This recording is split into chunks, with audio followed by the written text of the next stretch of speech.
All right, all right, all right. Welcome, welcome. Man, the coach just feels so good. Yeah, man. I'm back for round two. What you do? I got a little bit of time for my phone run out, I think. Got about a couple of minutes or two. But we're gonna talk. We're gonna have some discussion tonight. Okay? We're gonna have a little discussion. We're gonna see who all gonna join me. I've been on the road, y'all. So there goes that theory that the coach. Oh, well, yo, what you doing? What you doing? Okay, there goes that theory that the coach has like multiple accounts. Somebody actually said that. Folks, come on. I'm driving. Y'all can hear me driving. I don't have time to make multiple accounts. Yeah, and I don't even know how people have time to do that. Shh. How? Abel Mahari. What's going on, Abel Mahari? Damn. Abel damn Mahari. He's in the comment section. Damn. Man, Abel, I can almost imitate you a little bit, man. But you know, man, I grew up learn imitating people. I can, Abel. I can almost imitate you. I think I got you down pat. I swear I do. Uh, Especially when you talking about Junior Truth. I know I got you.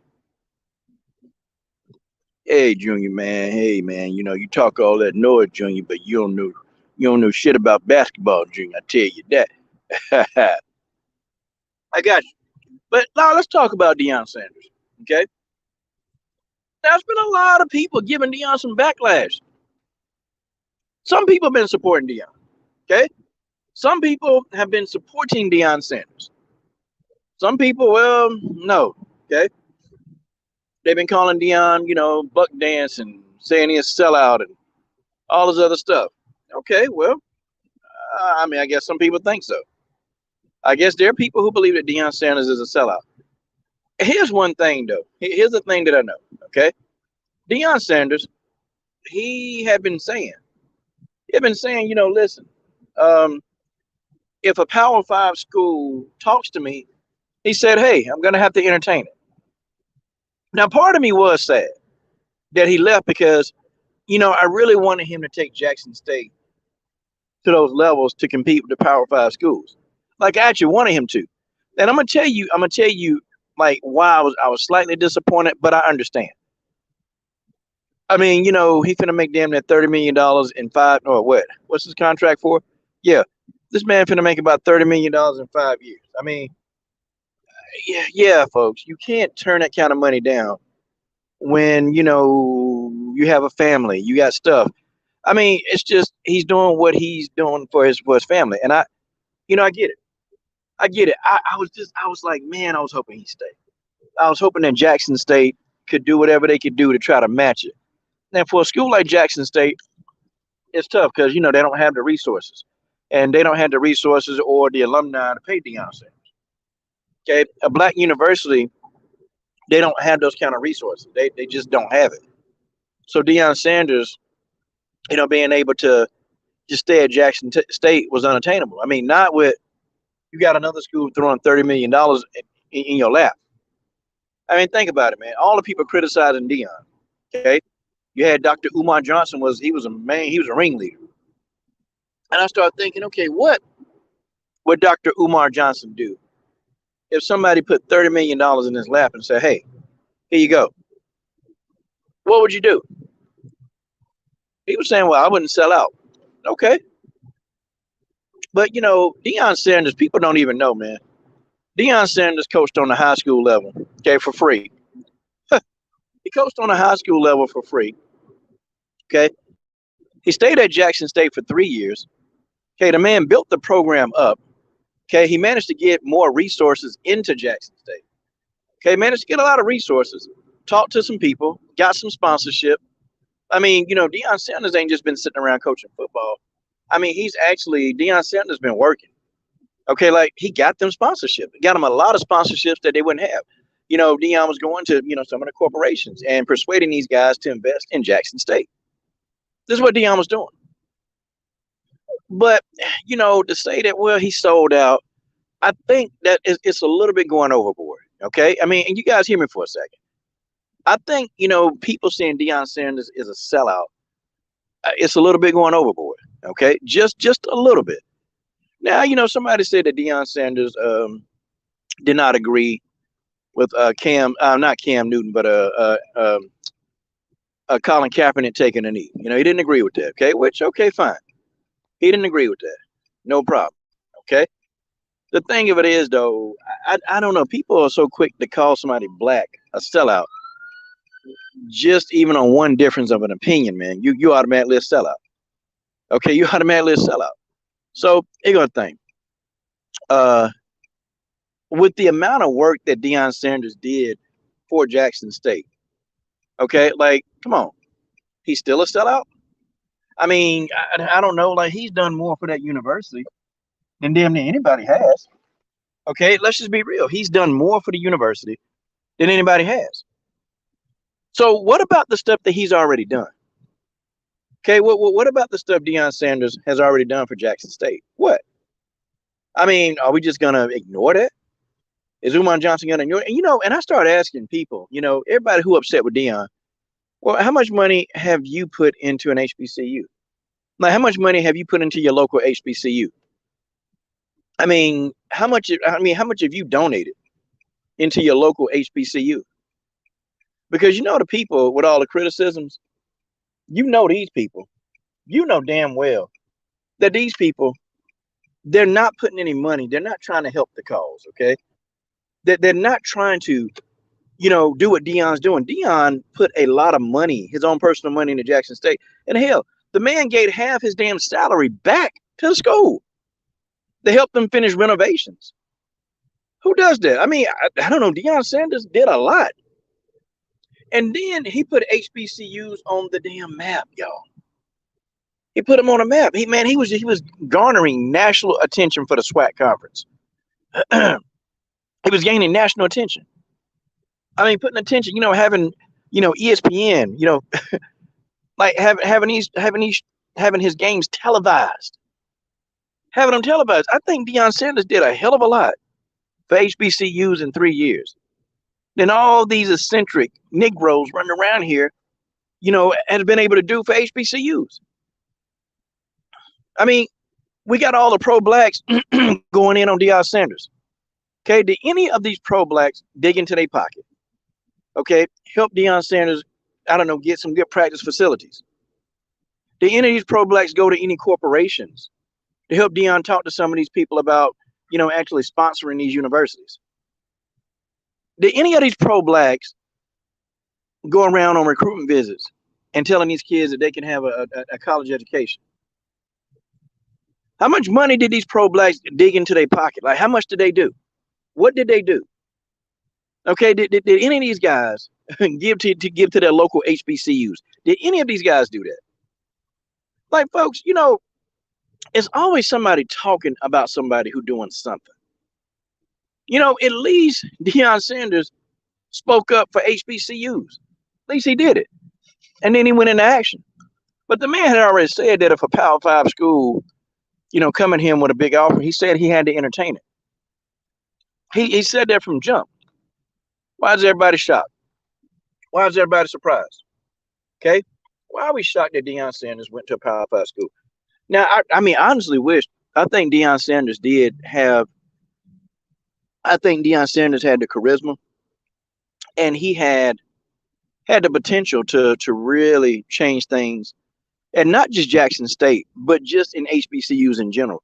Had Deion Sanders could have stayed around, maybe they could have got the kind of national attention they needed to pay him the salary he needed to pay to stay at Jackson State.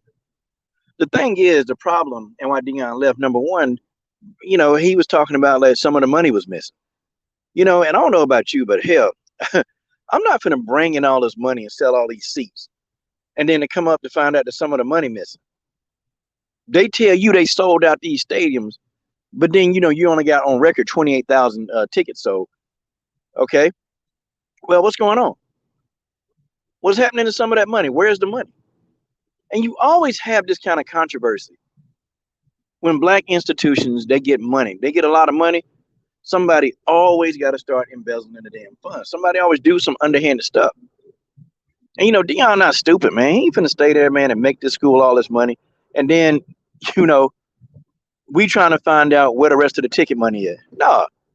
So, he was already frustrated with that, man. He was already frustrated. And you can kind of tell when he was saying it, it kind of touched a nerve. And I can't blame him. You do all of this to turn this shit around. You do all this to turn this shit around. And the people that you're trying to help are the people stealing from you. The man got his office broken into. Ain't nobody talked about that. The man stressed himself out to the point that his health got bad. He still stuck it out. Nobody talked about that. Nobody talked about the countless black men, young black men, that got an opportunity under his tutelage. They don't want to talk about that. Hey, you got Umar Johnson been trying to put together a school for 8 years. At least Deion Sanders, what? He gave half of his money, his $1.2 million. He gave half of that. Gave half of it back. Half of that. So Deion Sanders gave Jackson State $600,000. Gave it to them so they can complete the renovations. I'd say he's done a whole lot more. He's done a whole lot more for that institution than any of these so-called pro-blacks. Any of these sort of, guys that's, in the African dashikis and all these guys running around here doing all these lectures and lecturing us and talking us to damn death. Them dudes. He's done more. He's done so much more, y'all, for HBCUs than any of these guys could. Because those guys, all they do is talk. All they do is talk, okay? All Umar Johnson do is talk. Guys like him, they just talk. You want to criticize Deion? At least Deion even started a school. Okay, and you 8 years down the pipe and you still ain't started your school? Hell, Deion Sanders went out and did what the hell you were trying to do. The man went out and started a school, Umar. No, it didn't fail. And you got to start thinking, his school failed. You want to know why, Umar? Because people like you who talk and y'all won't support it. And Umar, are you a sellout? Because you were the one that said that you were going to use all contractors, black contractors, to build this school. But you had to go outside of you had to go outside of black folks to get some of your HVAC work done. Why? Because as a whole, as a people, a lot of times we're very unreliable. You were depending on black folks to help you fund this school. It didn't happen. It didn't happen. Okay, it didn't happen in the order you thought it needed to be. So I don't know. Does that make Umar sell out? And then there were tons of people, black people, who were going to do it for free. See, Umar, guys like Dr. Umar, they talk too much. All they do is talk. All they do is talk. Okay, they just talk. Deion, honestly, this guy, he put so many eyeballs on HBCUs. Now, had Deion stayed, Deion Sanders would have been the face of HBCUs. And I think, here's my opinion, if Deion Sanders would have stayed, I think in 3 years, I think that there'll be so much attention on HBCUs, so many people want to give in to HBCUs, I think Deion Sanders would have had the salary he was looking for. The problem with black schools and being at a black school is there's no money. There's no money flowing through the school. They don't have a deep pocket alumni. They don't have the endowment funds. Okay, that's the problem with a black school. It's money. There's nothing flowing through it. Ain't nothing. They don't have these corporate sponsors at HBCUs. And many of these HBCUs, they're fighting to stay open. Year after year, they're fighting to stay open. Many of these HBCUs are fighting for their accreditation. A lot of HBCUs are doing that. And it's tough. It's tough trying to do something at a HBCU. I coached track at a HBCU. And I'll tell you what happened. Because my athletes were winning. I'm talking about they were winning on a high level. The first thing that happened is a PWI, okay, came at me. Came at me with, pretty, I guess the offer was more than what I was making at the black school, but it was still an offer that I couldn't take because it would have had to replace a lot of my incomes and my hustles and what I do at my gym and so on, and what I do in my day to day. It would have had to replace that. But they still made me a better offer than the black schools. Now, here's what I noticed. Okay. Anytime anytime a small black school gets a coach or somebody that's worthwhile, the PWIs will come and they will try to recruit that talent. They'll do it. So you're left with the black schools still left in a perpetual whirlwind. They're left in a perpetual whirlwind of just, we can't get ahead. They can't get the athletes that they want because black schools can't get them because they don't have the resources.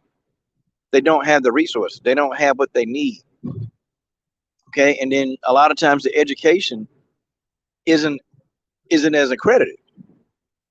Okay, so some of these people that are graduating from some of these HBCUs, a lot of them can't even find a job because society has told us that an HBCU education is education is worth less than a PWI education.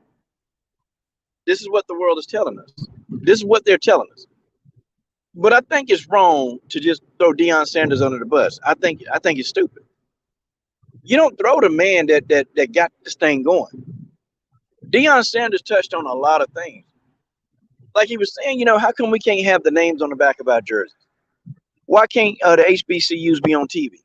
Okay, how come they can't be? Okay, it's a lot of good football going down here in the SWAC conference. Why we can't be on TV? But you know what was happening too. You know what was happening. Okay, Deion Sanders, the more that he did to try to help the HBCUs, I mean, hell, had people hating on him. But that's the crab in the bucket mentality. That's how it always is. Every time one of us rise up, you got somebody hating on him. Like Coach Eddie Robinson at Alabama State. Hating. Man couldn't stand it. Deion was getting all this attention. Couldn't stand it. And he was looking for a reason to hate. See, when you look at somebody's reaction, okay, when Deion tried to, hug him and the guy he jerked away, see, that's probably been years of pent up frustration. It's been years of that. And this guy probably been wanting to do something more. Because see, when brothers get jealous, the truth come out. Like Deion said, when somebody is angry, when somebody is legit angry, you can actually tell and you can see that they can't hide their state of being. They can't hide who they are. They can't hide it. Okay, they can't hide their state of being. And they're not going to be able to hide it. They tell you exactly what they mean when they mad. And therefore, the guy, Coach Robinson, I mean, his daddy probably would be disappointed in him. Coach Eddie Robinson Sr. would be disappointed. You got to look at the whole dichotomy of an HBCU. Okay, you got to look at the dichotomy. HBCUs, and especially private HBCUs, they get what they get through a lot of funding, scholarships. A lot of HBCUs rarely have people who actually can pay tuition. So scholarships and grants go to a lot of these HBCUs. There's nothing wrong with that. But there's no real true money flowing through an HBCU. Now, you got some HBCUs that they're starting to catch up. Like you got North Carolina A&T.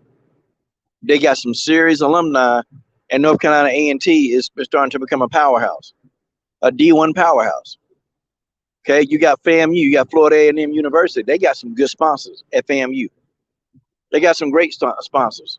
The school up in Washington, D.C., Howard University. They're starting to get sponsors. They're starting to become, a bigger school. You've got some HBCUs that are starting to gain ground. But still, the problem is HBCUs don't have these rich alumni. They don't have it. Black schools got little to nothing. And it's the same way in high school. When you look at a high school, that's predominantly black. You know, I mean, you look at the damn football field, the grass all fucked up. Okay, the track got like the track got chipped pieces on it, and hell, the track shit. I mean, hell, a lot of like predominantly black schools, they don't even have a rubberized track.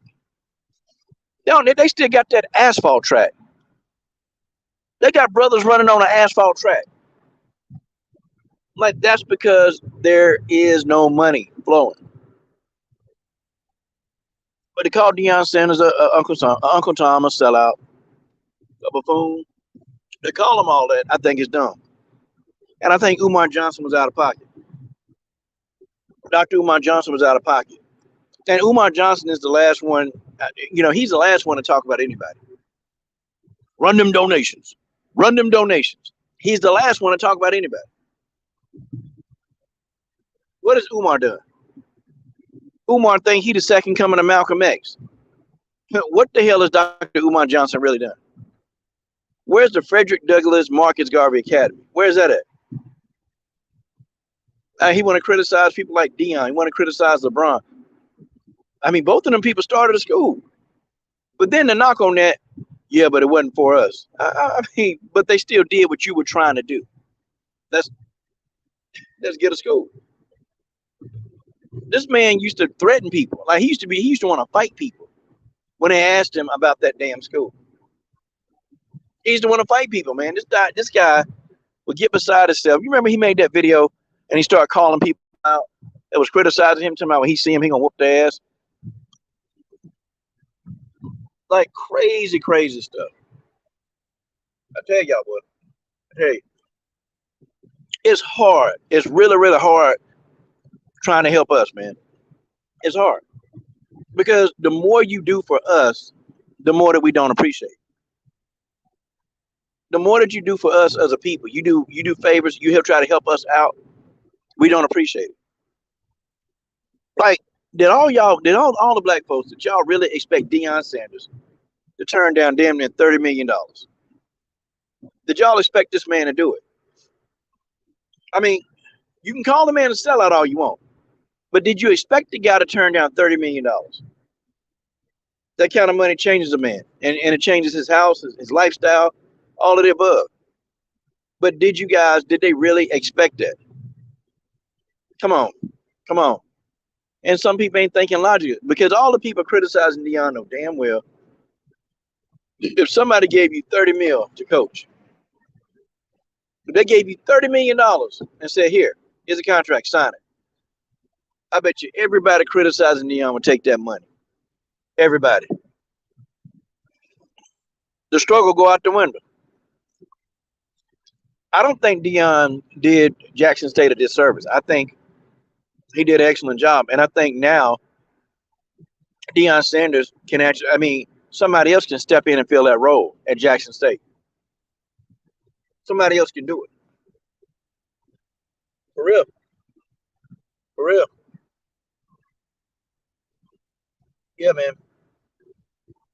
Let me see. Retro KG said, I'm just a black person that dad lost everything, just trying to make something out of myself. And I'll be honest, I've tried to help brothers. And I'm going to tell you, many, many times it's backfired on me. It's backfired because they don't appreciate it. I remember when I first started, doing my businesses and doing stuff and trying to train people. I remember when I first started doing that. I never forget that, I said, hey, I'm going to make my prices lower, because I want to help my people. That's what I was saying. I want to go and I want to help my people. And I started doing that. And mofos are mad at me when I want my money. Mind you, I'm 50% lower than everybody else in the whole city. I'm 50% less than everybody in the whole city. Okay? But they still complaining. And these people, they've already researched how much the services cost from other people. They get to pay less, they get more, and they pay less. And I thought that I was helping my people, but nah, man, people just didn't appreciate it. And you know what? Now that I put my prices back above my competitors, I don't get a lot of backlash because they know that if they're paying as much for what I'm offering, then they know that they're getting a product. They're getting it. Yep, I was in that mindset. I'm finna help my people. I'm gonna do everything I can to help out my people because I need to give back. I mean, where does giving back get you, man? Where does it get you? I mean, really think about it. Where does giving back get you? Because you could be helping somebody and trying to help, and then the person end up hating on you, or the person end up mad and resenting you. And I mean, I've seen it so many times. I've seen it so many damn times that the story plays out. I know how it play out, and that's why people sometimes don't want to help or don't want to do it. I mean, look. Look what happened to Nipsey Hussle. He was trying to give back to his community. Look what happened. Got killed in it. Got murdered. Are you kidding me? Nipsey Hussle was, I mean, man, he was once in a lifetime. Nipsey Hussle was once in a lifetime. Man got murdered. Got murdered trying to help our people. And a lot of people thinking, some of these black celebrities, like, what does helping black people get you? Like, what does it help you? What does that help? Because we're not gonna stick together. Okay? We're not gonna stay on code. We're not gonna do that. And then even the president of Jackson State University, which Deion failed at Colorado. Now that's some hate stuff. That's hate. But this is how we are. This is how we've always been as people. We don't want to see the next black man do well. That dude fixed his mouth to say he hopes Deion fails. And they don't want to take any responsibility for Deion leaving, by the way. The president of Jackson State don't want to talk about them missing funds. Why is funds missing? Why Deion can't find the extra money? Like, why can't you see that a stadium selling out with 60,000 people, but only 28,000 tickets got sold? How does that work? How does that work? So was Deion wrong for questioning that kind of behavior? I'm pretty sure there's a lot more stuff that was going down that Deion wouldn't die. But you're gonna wish this man. You're gonna wish this damn man. That's that crabs in the bucket mentality.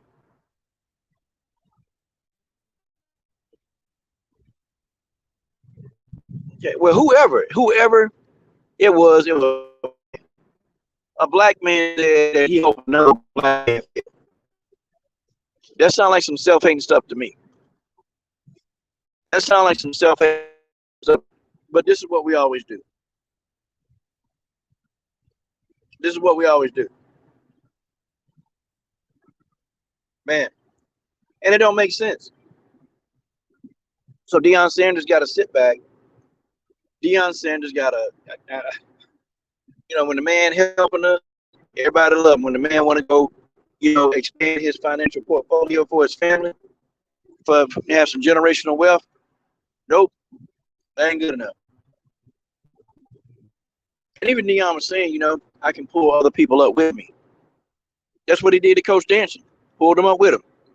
Made that call. Said, Coach Dancy, you want to work with me, man? Come on. Want to work with me? Coach Dancy said, yeah. I think that's helping more. I think Deion Sanders is doing more for black coaches. Okay, he's doing more for black athletes. He's doing more than any of these pro-blacks running their damn mouth could ever do. And that's the honest to God truth. I don't think Deion's a sellout. I think this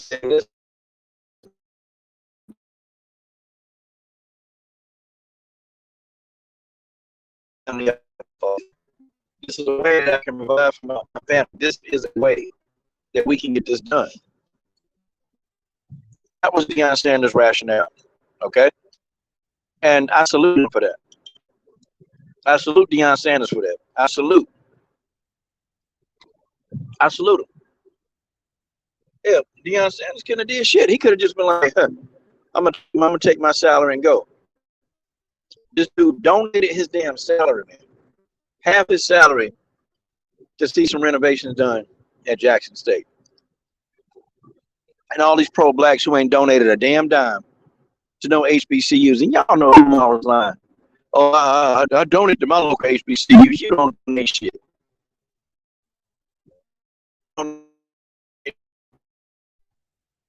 Nothing.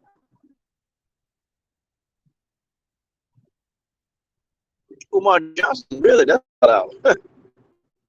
Took all that damn money, man, in that school. The school ain't done. Took all that money and the school ain't done. But you want to criticize somebody who out here doing. You want to criticize somebody who out here making a difference. Difference. John on the lecture circuit. All he do is the man go and speak everywhere, ain't doing shit. I'm a psychologist. I'm this. I'm this. I'm this. If, Deion, I tell Umar, shut up. That's what I tell him.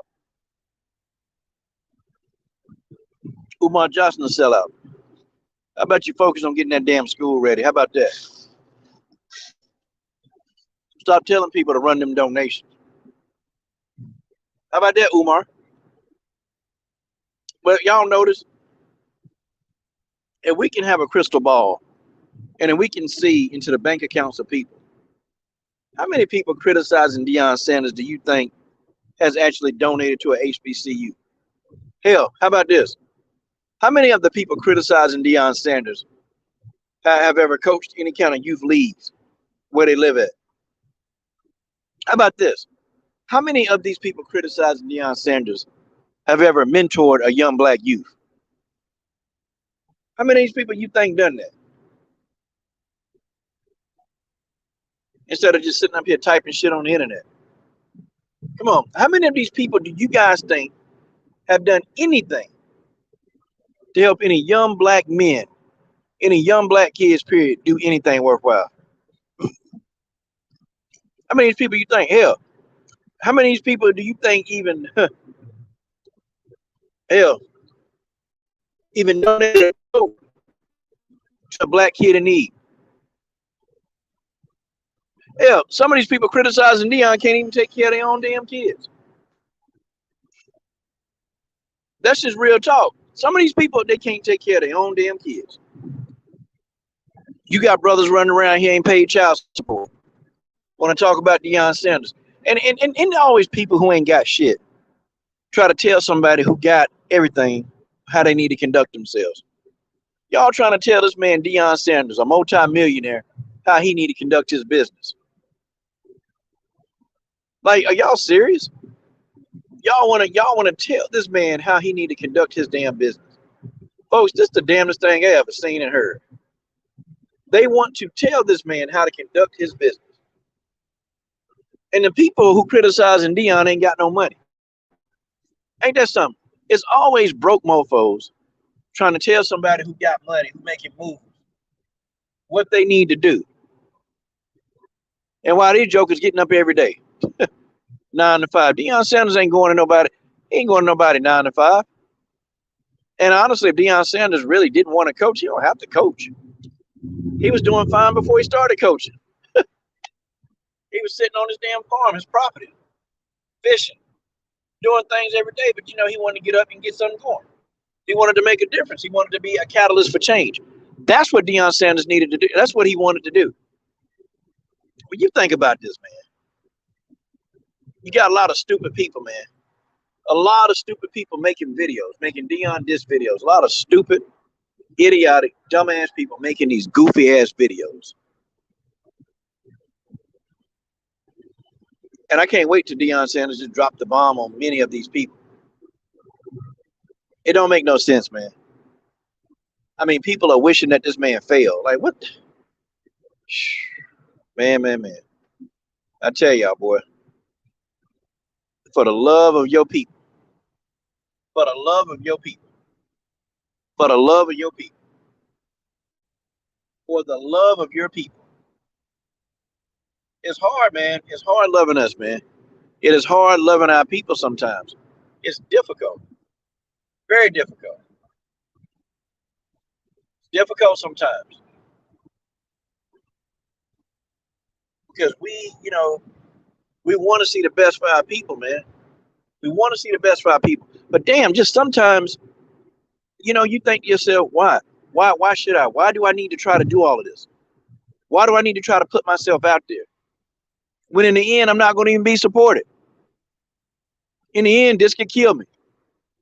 I mean, in the end, I'm not going to be able to get what I want.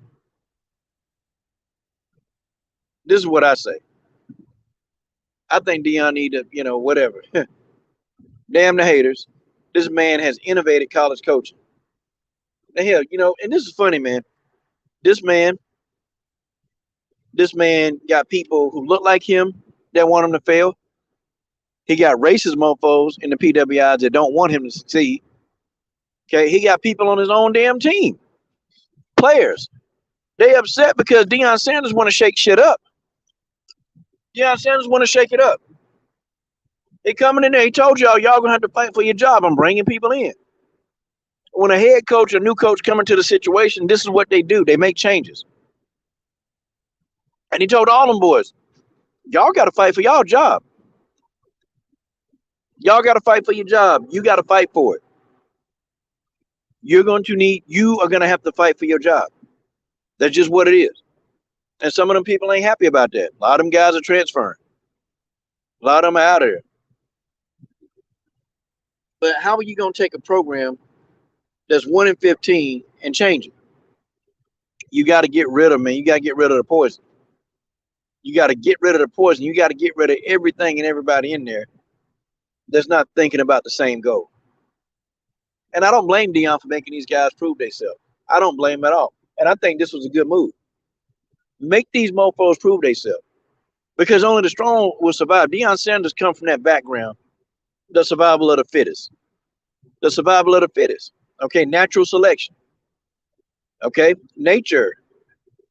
Nature proves natural selection is real. Natural selection is real. And if you weak-minded, you don't know how to fight for it, you don't know how to be a dog, you're not going to make it. I'm glad Deion Sanders told them people, you got to fight for your job if you're still here. He told them all, hey, if you want to go to the portal, you go to the portal. He said, if you're still here, you're going to have to fight for your job. And on a 1-15 team, if you come in there and you make no changes, then you're trying to get a different result. Deion, he's already recruiting, man. This guy, he's already using social media to recruit, man, making commercials. There's one commercial that I like, man. He got one commercial. What'd he say? What's the name of that commercial? It's what'd he say, man? The shit was genius as hell. What the name of the commercial is? I am. What'd he say, man? I ain't. Like if you. Well, he got 5 things. If you fast, intelligent, athletic, something like that. Somebody in the comment section, y'all help me remember what he was saying. Get at me, or I am the one, or I'm something. If you fast, what do you say? If you fast, what do you say? If you fast, athletic, studious, something like that. I got you. But the man made a commercial. It was genius. A 1-minute commercial. 1-minute commercial, just sitting in his hotel room. So he's already got these people. You know what? These people, they're going to jump in that portal to be a part of his team. They're going to do it. Deion Sanders going to get a rush of athletes. He's going to get a rush of athletes, man. And spring, boy, it's going to be real interesting in Colorado. It's going to be real interesting. A lot of those players that were there last year, man, them people out of there. Them people out of there. I mean, y'all don't think this is not Deion Sanders. I mean, he's been observing Colorado. They've been after him for a while. Okay, he studied Colorado. He knows what they got. Deion Sanders knows exactly what he got. He knows exactly what he got at Colorado. And he understands what he got. That's why he said, some of y'all might want to go to the portal. And if you're still here, you're going to fight for your job. This man already know who he want to be a part of his team. He already know who he want. Okay, Deion already know who the hell he want. He know it. Okay? He bringing in his son. He bringing in a couple of players from Jackson State that's going to follow him. Okay. Deion Sanders is going to turn 1-15 Colorado. He's going to turn them around. And I guarantee you, he's going to turn them from 1-15 to bowl contention. How much you want to bet? He's going to turn it to Deion Sanders is going to have a bowl team next year. I like the way he thinks. Get these lazy get their asses out of here. Get them out of here. Let me see. So Pete Beatty said he's hired 4 minority coaches, let go of my major colleges across the nation this year. And you know what? Colorado won't care. They're not going to care that if he have a whole staff of black coaches. They're not going to care. They just want to win. They just want to win. Hell, they might not even like Deion. They might hate Deion Black Egg. It's understandable, but they want to win.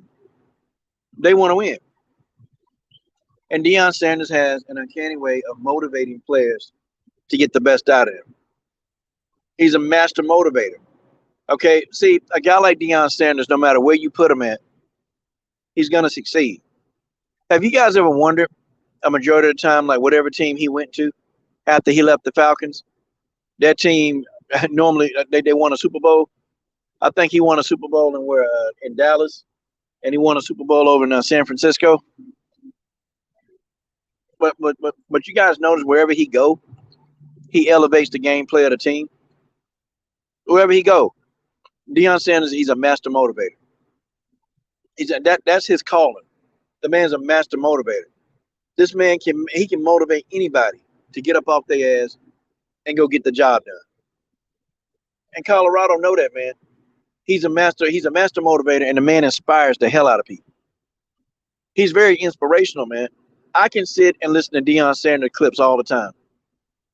I can sit and listen to him all the time. I can listen to his speeches because Deion Sanders is that dude.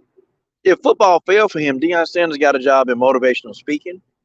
Deion Sanders got a job as a pastor. Look, could y'all see Deion Sanders running like one of those mega churches? Like everywhere Deion go, he's gonna be worth a lot of money. Everywhere Deion Sanders got to go. Hey man, that's my brother. That's my brother General Africa, man, for Asha Degree. Yeah, General Africa and myself, we are investigating Asha Degree. And General, you know what, man? I should have went ahead and talked about this in this live stream. And I'll probably just go ahead and do another separate live stream talking about it. Yeah, not to get off topic, but Asha Degree she was a young girl. And I'm gonna change scripts now. I'm gonna see if y'all gonna listen and see if y'all understand this, okay? Asha Degree was a young girl, 9 years old. Back February 2000, back in February 2000, Asha Degree. Well, okay, I'm gonna tell y'all the story. I'm gonna tell you the story from jump. So Asha Degree, she's the girl that she went missing 22 years ago. Just mysteriously vanished. Nobody know what happened to her. But I'm gonna tell you the circumstances around her disappearance. Asha Degree, had a basketball game, and they lost the basketball game, and Asha Degree was visibly upset about losing that game. She was visibly upset about losing the game. But, after a couple of hours, her mom and dad said that she was fine. She was back to her old playful self. Well, okay. Asha went over her cousin's house the weekend over there and, came back to her house. And I think it was February the 13th. Okay. One day before Valentine's Day. Okay. That night, it was one of the worst torrential downpours in Shelby, North Carolina that you can get. Okay. I mean, it was bad. And it was like, almost 30 degrees, raining and lightning. Okay. All of this of which Asha Degree was afraid of. She was afraid of lightning. Okay. She was afraid of dogs. She didn't like rain. Okay. So, everything just didn't make sense. Well, Asha Degree shared a room with her older brother. Okay. She shared a room with her brother. And at night, he kind of heard her tussling around in the bed, but he didn't think nothing about it. He didn't think that, like nothing going on. He just thought she was rolling around in the bed. And her dad, Harold Degree, he worked late nights. And so when he got home, I think at about He got home, or he checked in on her at about like 12 o'clock, 12:30, and that Asha was in her bed asleep. He checked on Asha again at around 2:30, and she was still in her bed asleep. So when they woke up that morning, okay,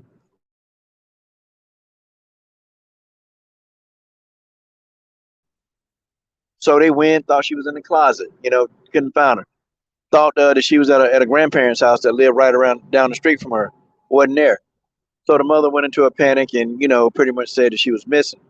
So Asha Degree disappeared between the time frame of 2:30 and 6:30 in the morning. Okay. Now remember, this is one of the worst torrential downpours, and I mean it was pretty bad. It was 30 plus something degrees, and it was a rainstorm. Well, Asha Degree got up in the middle of the night. She packed a bag. She put a bunch of stuff in the bag, some items we'll talk about, and she left the house. She left the damn house in the middle of the night between 2:30 and 6:30 a.m. She left the house in the middle of the night. Now, this is a 9-year-old girl. This is a 9-year-old girl. She gets up, she leaves, okay, and has never been seen again. Now, you had some people, some truckers. A couple of people saw her walking along Highway 18, okay? And when I say the word highway, don't start thinking that this is some big highway. Okay, this is Highway 18. It's like a rural street. It's narrow as hell. So when you're riding up Highway 18, if somebody on the side of the road, you can see them. Okay, um, you can you can see a visual description of what they look like because the highway is so narrow. We're talking about a 2-lane highway. Okay, well, she was spotted going up that highway. Now, one of the truckers said that he saw her and attempted to try to help her, but she ran into the woods. Okay, and we'll talk about that trucker later. But this girl, she gets up, 9 years old, gets up in the middle of the night, leaves. Now, here's some other information about this story. Okay, about I think 4 days before Asha Degree got missing. Okay, some of her classmates recalled Asha Degree having large sums of money. Okay, and she was showing people at lunch this money. Okay, now nobody knows where Asha Degree got all this money from. Nobody knows. Okay, but somebody gave this girl some money. Okay, somebody gave her the money. Now they never recovered any of the money when they found her stuff. We'll talk about that. Okay, but somebody gave Asha Degree large sums of money. Okay, now who? Who? People, started, the police started giving polygraph tests to people that work in the school. Gave a polygraph test to the parents. Giving polygraph tests to everybody who had something to do or could have been involved with the disappearance of Asha Degree. Okay, they found no love. Somebody gave this girl some money. Okay, somebody gave her some money. Somebody. Okay, and see the whole theory about maybe somebody tried to groom this girl. It's legit. Okay, but see, you have to think about where could a 9-year-old get money from her parents? But her parents said they didn't give her no money. Okay, her parents didn't give her no large sums of money. Well, she had basketball practice, she went to church, and she went to school. So you have to triangulate an area between those three places. Between those three places, somebody gave Asha Degree a sum of money. Who? Okay, or the fourth place that we got to quadrupulate is when she was at her relative's house. But see, she was at her relative's house after the kids in school saw the money. So we'll triangulate that again. Okay, somebody either at church, somebody at school, okay, or somebody at basketball practice gave Asha Degree that large sum of money. Those are the only three places that she could have got the money from. Okay. Now Asha was also reading a book. Okay, there was a couple of books that she was reading. Okay, I think one was called Enoch Rise. One was called Enoch Rise, and one was called God, dog, what's the name of that book? Okay, I think she was reading A Cat in the Hat, and then she was reading another book. And the one book, Enoch Rise, or no, The Whipping Boy. She was reading The Whipping Boy. Okay, and The Whipping Boy to me is the closest thing that would actually tell me why Asha Degree left her house. Okay, The Whipping Boy was a story about this kid where he served a prince. Well, the royal prince couldn't get it. He couldn't get an ass whooping. Okay, so he can do all the bad stuff, but then you had a whipping boy who would go get the whoopings. So when the prince went around and when the prince started fucking up, the whipping boy would get a whooping.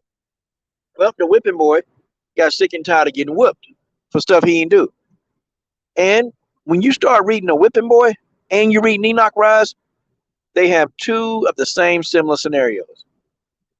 They leave their house and they go on their adventure. Now, Asha Degree, she left the house with what? A t-shirt. Okay, she left the house with a photograph of her family.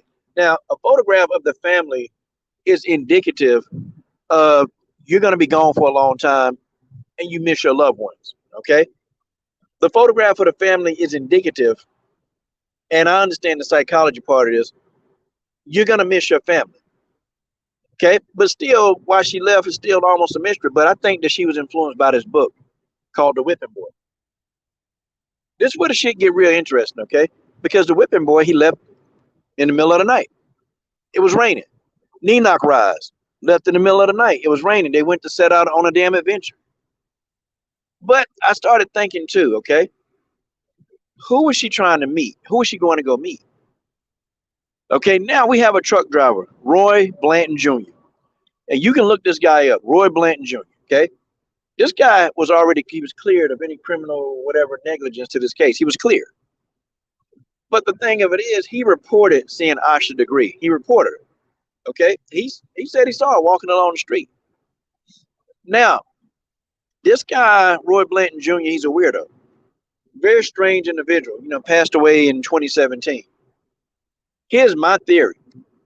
I think Roy Blanton Jr. has something to do with the disappearance of Asha Degree. I think he did because, when you go look at his Facebook, his profile, this man, he got his hair done up like a little girl, like pigtails. And isn't it a coincidence that his hair is done just like Asha Degree? Okay, seriously. Oh, Roy Burton, my bad. His hair is done just like Asha Degree's. Like he plaited his hair in like little pigtails. And I found that really strange. Like, what kind of a grown man plaits his hair in pigtails? Like a little girl's pigtail. But it was almost like he was openly mocking Asha Degree. He was mocking her. And then, moreover, when you look at some of his profiles on Facebook, he's got this one eerie photograph. And I'll never forget it. It's up there now. Where it's a picture of a grown man giving a girl some candy. Okay? I want y'all to let this make sense. It was a picture of a grown man giving a little girl some candy. But in the shadows, the shadow reflecting off the grown man was a devil. Now, he posted that to his Instagram, and I'm telling you guys, that's a clue. Okay, number one, Asha Degree had candy in her book bag when they found her. They found her book bag. They found candy in that book bag. Okay? Where did she get candy from? Well, they said they got the candy, I guess, from her aunt's house where she was at that weekend after the basketball game. But it's kind of strange that this guy talks about he was giving a kid some candy, and then in the shadow was a devil. Okay, and then he had a Tweety Bird post. Now the Tweety Bird post, he took that down, but it used to be there. Oh, this man had a Tweety Bird post up. Is that a coincidence? Because Asha Degree had a shirt with Tweety Bird on it. Had a shirt with Tweety Bird all across the front. That was in that bag. This is not a coincidence, man. Okay. Roy Burton, Blanton, whatever the heck, Roy Burton Jr. used to have Tweety Bird post on his Facebook. And you never would have thought, like, okay, well, what is a grown man like with Tweety Bird? I think this guy should have been investigated. Polygraph tests don't mean a damn thing because you got some people, they can pass a polygraph test. Y'all know that? There are some people that know how to pass a polygraph test. Hell, you have stone cold killers with no emotion. I'm talking about zero emotion. They don't react to anything. They can pass a polygraph test. Okay? Sometimes polygraph tests, they're not the most reliable thing. Okay? Now, if you got one of those FBI polygraphs, those are a little bit more reliable. But like these local polygraphs that the police give you, to me, I don't put a lot of stock into those polygraphs. I think this guy, Roy Burton Jr., I think him and his dad should be investigated. They should have been. They're both dead. But I would love to go through his house where he lived at. I would love to actually be there to go and search his house. And I promise you, I promise you, you'll find stuff with Asha Degree. We can find something that will connect him to her. because some of the posts that this dude was making was crazy, man. I mean, you plait your hair up like a little girl. Okay, I'm talking about you had pigtails just like Asha Degree, her hairstyle. And then you had Tweety Bird post. Okay, Asha Degree loved Tweety Bird. It's no coincidence, man. And then two, okay, one more thing is that this guy, from what I hear and what I understand and I read, that he used to actually volunteer at the elementary school where the girl went to. That's Falston Elementary. I wonder. I wonder if they interacted when he was volunteering there. I mean, it's possible. Quite possible. Quite possible. But this girl is still missing 22 years later. Now, you know, if they don't find a kid, a missing kid that young, if they don't find that kid within the first hour, do you know that there's an 85% chance that this person is dead? In my personal opinion, I think Asha Degree was murdered. I think she was kidnapped. I think she was murdered. Okay, that's my personal opinion because most people that kidnap little kids, they don't keep them alive. They violate the hell out of them and then they kill them. They violate these kids and then they kill them. That's what they do. They don't keep kids. They don't keep them around because anybody who kidnap a kid, they know that it's gonna be your word versus a kid, and we know that the American judicial system, they're gonna believe a kid before they believe you. So most people, when they kidnap kids, they just kill them. It's a sad thing.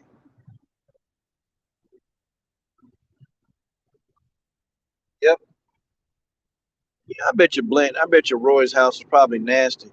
But I guarantee you, man, if we can go through some of his personal belongings, if we can figure out where they got his personal belongings at, if we were able to go through it, I can promise you, we'll find something that connects him to Asha Degree. But I feel like the FBI and the police, I feel like they dropped the ball. I feel like they dropped the ball on this case. It's so many like pieces of evidence that they just didn't pursue. Like there were a pair of pants next to her bag, and they started talking about, well, we don't think these are related. I mean, well, maybe you should be taking some DNA. Maybe you should be taking a lot of DNA on these. Like so many holes in this case, so many people that they didn't investigate.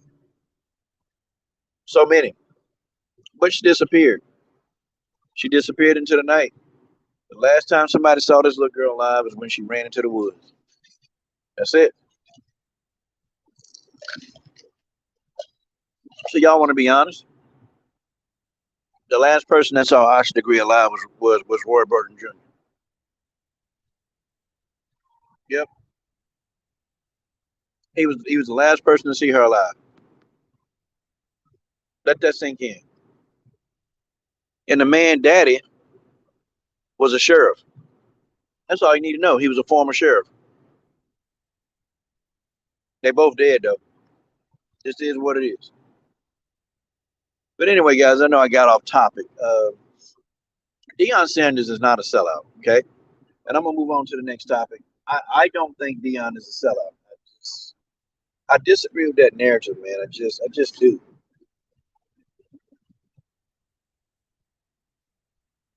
I disagree with the narrative. I don't think the man's a sellout. I don't think he's an Uncle Tom. I think Deion Sanders did a great deed for black schools. I think Deion Sanders did what he was supposed to do for these schools. I think the problem is you got people, man, that all they want to do, man, all they want to do is talk. Talk. Deion Sanders was a doer.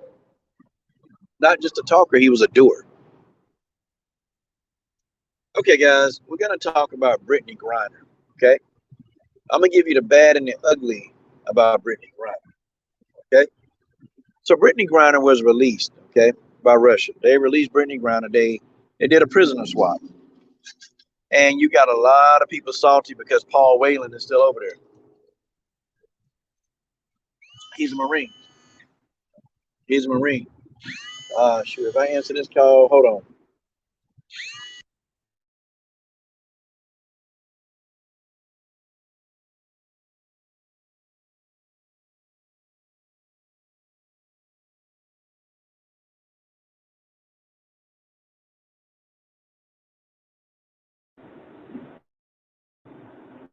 Okay. Back from that phone call. Okay, so Brittney Griner, she's back at home. Okay, she's back home, and she's with her wife in the comfort of her family. And a lot of people, are pretty upset that Paul Whelan couldn't get exonerated too, couldn't get set free. They're pissed off. And I guess if his family, yeah, if I was in his family, I'd be mad too. He was a Marine fighting for the country, and they're upset because they negotiated a deal for Brittney Griner instead of Paul Whelan. Okay, now their family probably asking why. Why is Brittney Griner being let out of prison first? Why? How come Paul Whelan couldn't be negotiated? Well, here go the thing. Okay, number one, Brittney Griner is a celebrity. Number two, she's gay. Okay, or she's lesbian.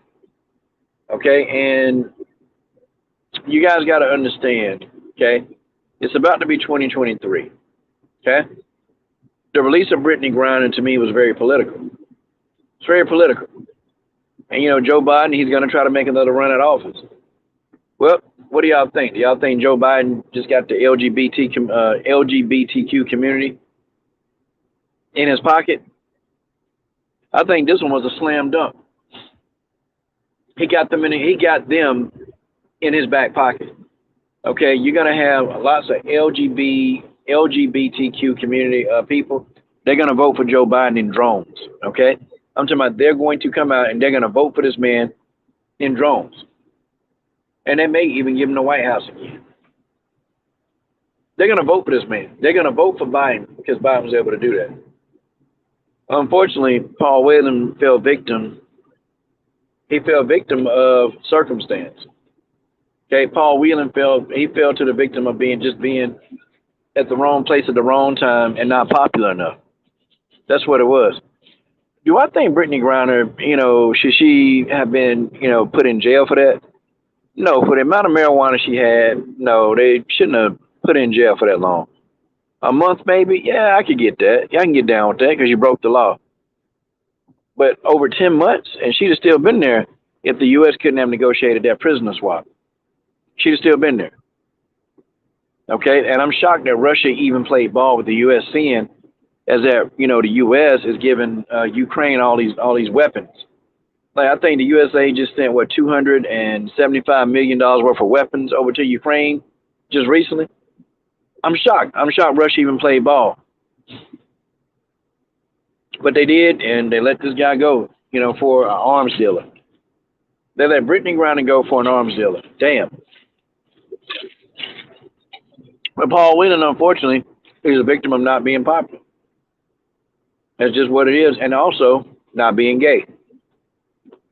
And I'm just keeping it real. I'm keeping it a buck to y'all. Brittney Griner's release was purely political. Okay? It wasn't because Joe Biden felt bad for her. It was a political release.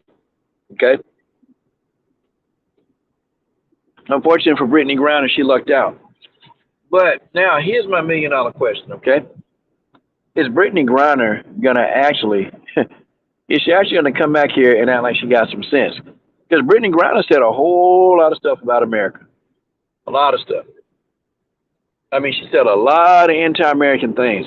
And I always tell people, man, look, y'all always talk about like, hell, it's better in other countries. I'm saying, many people, have you ever been to another country? Have you ever been to another country? Did I tell you what? It'll damn sure make you kind of feel great that you over here. And I'm not being funny, but you ever go to another country and you try to, like, man, I was in China for 3 months, man. And I'm gonna tell you, I was ready to come home. I couldn't stay there. I'm sorry, I could not stay there full time. I was ready to get my ass up and leave. Like, I wanted to be out of China. Because there's so much, man, that you can't do over there. It's just so much you can't do. Hell, in America, you got your freedoms over here, man. You can do, even though I know disproportionately black people are killed more than any other race. I get that. But you're able to protest. You go over in China and start a protest, they're going to mow you down and put you in jail. That's what they do over there. You don't get to protest. They can try. And then, when they get riot police in China, they're not finna, like, hit you with a bunch of tear gas. They finna beat the hell out of you. That's what they do over there. I watched a man in China get his ass whooped because he was outside begging. They don't like that over there either. I watched a man who was bugging tourists, and he asked me for some money. I said, man, I ain't giving you no money. But I ain't want to have the man beat up. Now, he asked somebody else for some money, and, tourist boy, she started screaming, and police came over there and whooped that man's ass. I'm talking about they whooped his ass. But the woman started screaming, and all the guy asked her was, could he have some money? That's it. He only asked her, could he have some money? But she started screaming, and he's trying to attack me, and y'all know who it was. Y'all know who the hell it was, okay? Don't play like y'all didn't know who this was. But she blamed the Asian dude for trying to attack her, and then they whooped his ass and carted him off to jail. Like, China is stressful. It was stressful to me. It was real stressful. And when I got back to stateside, I got off the airplane. I kissed the ground. I'm not gonna even like kiss the ground. I did not want to be there. The only place that I could live and I thought that was actually fairly decent was Paris, France. When I was over in France, to me was fairly like it was cool. I enjoyed being in France. It's a lot to do. You can still have a lot of your freedoms there. I like being in France. Spain, hell no. Never want to go back to Spain. Okay. Do I want to go back to Nigeria? That's a hell no. I don't want to go back to Nigeria. Sorry. And I really don't want to go back to Nigeria. Okay. The Sudan? Hell no. Do I want to go back to the Sudan? That's a hell no. I don't want to go back to no damn Sudan. Damn the Sudan. I don't want to go back there. The Sudan, they're damn near try to kill your ass over there. The only reason why I didn't get in trouble, I'm going to tell you what happened to me in the Sudan. I'm going to tell you exactly what happened, man. So some damn police pulled up on us, man. Some guys with some military-grade guns. And I'm going to tell you what saved me. I had a Holy Bible in my hand. So the man thought I was a preacher. He thought I was a preacher. And they said, hey, you know what? They said, hey, what you guys got? What you guys got? And, I'm looking at him. I said, hey, man, I said, here, man, take this. Somebody got an AK to your head. You're in a foreign country. I ain't got my shit on me because, I can't bring my stuff with me. I dug in my pocket. He told me to keep it. He said, no. He said, no, brother, you keep this. You keep this. But you here, you. Then he slapped the damn hat off the man's head. I'm talking about slapped the shit out this dude. The dude had a cowboy hat on. They robbed the hell out this guy. I'm talking about they robbed his ass. They slapped his hat off his damn head, dug in his pockets, and then one of the police officers kicked him in his ass. I'm talking about literally kicked him in the ass. Like he bent over to pick up his hat. Officer kicked him in the ass with a boot, man. I said, damn. I'm telling you again. I did not. The coach did not. We don't want to go back to the Sudan. Hell no. You liable to get your ass killed over there for real, man. The man thought I was a preacher. He thought I was a preacher. And get this, y'all. The man thought I was a damn preacher, right? He thought I was a damn preacher. Listen to me. The man told me to pray for him and his family. I said, you want me to pray? I want you to pray for me, brother. I want you. Because I know you preacher. I know God word. I want you to pray for me and my family, brother. I want you to pray. I want you to pray. Come on, pray. So I prayed with him. I made up some prayer. I said, Lord, man, I gave this man a 10-minute version. I turned into a damn preacher that day. I didn't want to get shot, man. Prayed. I can't remember what I told him, man. Man told me, man, he looked up at me. He said, man, I never heard a prayer like that before, brother. He said, you go. And I'm going to tell you something, man. And I'm going to tell you something what else, man. I'm going to tell you what. That whole time now, when that same police officer saw me, this mofo escorted me through the Sudan. Escorted. He said, hey, man, no travel by yourself, brother. I don't know. You know travel. So, I broke him off some American money, man. And he didn't want to take the money. I said, nah, man, this going to help your family. I gave this police officer, man, I gave him $100 American. Okay. And he thought this, he said, huh, brother, he said, no, no, no, no, I cannot, a pastor is a sacred being here. No, brother. No, I said, no, take it, man. Take this $100. But I said, okay, how about if you work for it? He said, yeah, brother. Yeah, sure. I said, man, look, I need you to escort me through this mofo, because if you don't escort me, man, somebody gonna get me. He goes, yeah, you got it. I hooked that dude up, man. And before I left, I found him, man. I gave him what, 200 more American dollars. Guy was thankful, man. He was thankful as hell. But that's how you survive, man. So I mean, I've been to other countries. I've been to third world countries. I've been to well kept countries. And I'm gonna tell you, there's a common denominator in these countries, okay? The regular black folks in these countries, they treat it like shh. Okay? Some worse than how they treat us here. Some worse than how they treat us here. So I don't know, Brittney Griner, she was real anti-American, man. I hate to say it, she was. So is she gonna change who she is? Because Brittney Griner thought that she can get away with breaking the law. She thought that she could, sneak some weed. It was hash oil. She thought she could. But what really pissed me off the most, man, is that these damn feminists, they blame Brittney Griner, her going to jail, on her not making money here in the WNBA. They blame that on men. And I'm sitting here to these damn feminists. I'm like, what do you mean? Like, do you people not understand, like, how this stuff works? If you can't put an ass in a seat, do you think they're going to pay you? Like, where do you feminists think the money coming from? When you look at a WNBA game, tell me this. What the fuck do you see in a WNBA game?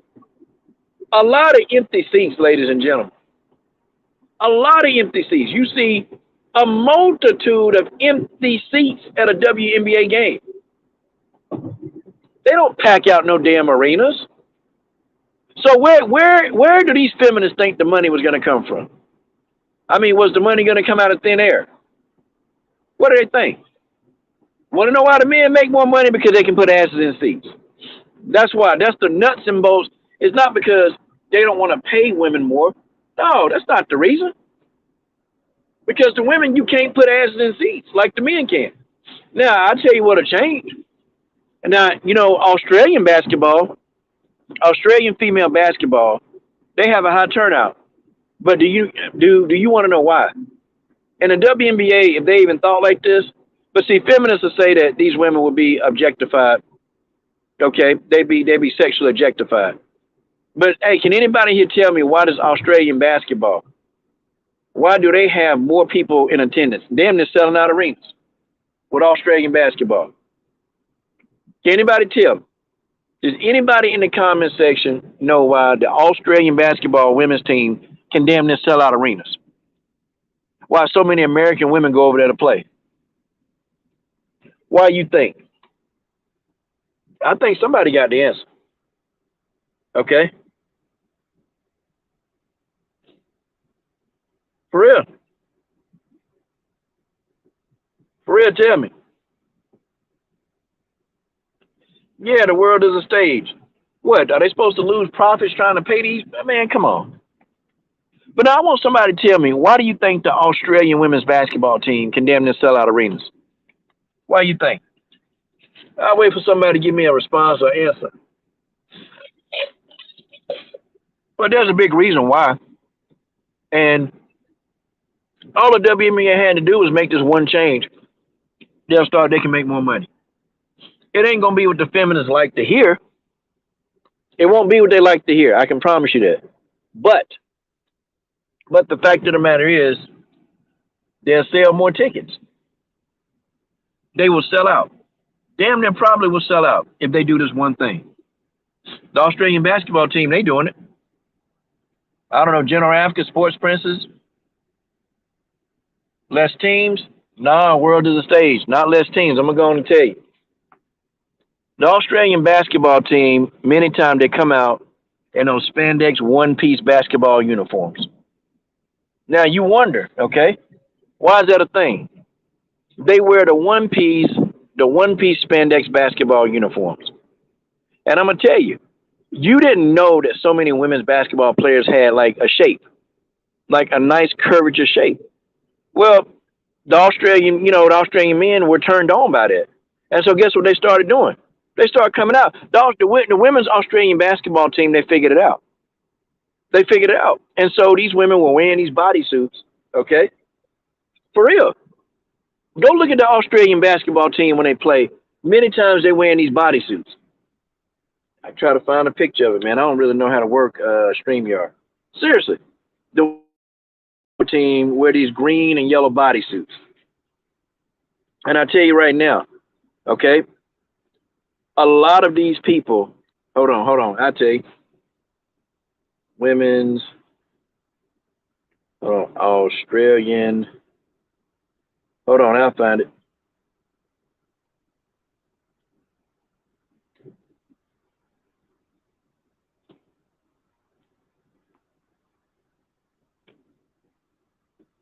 Hold on.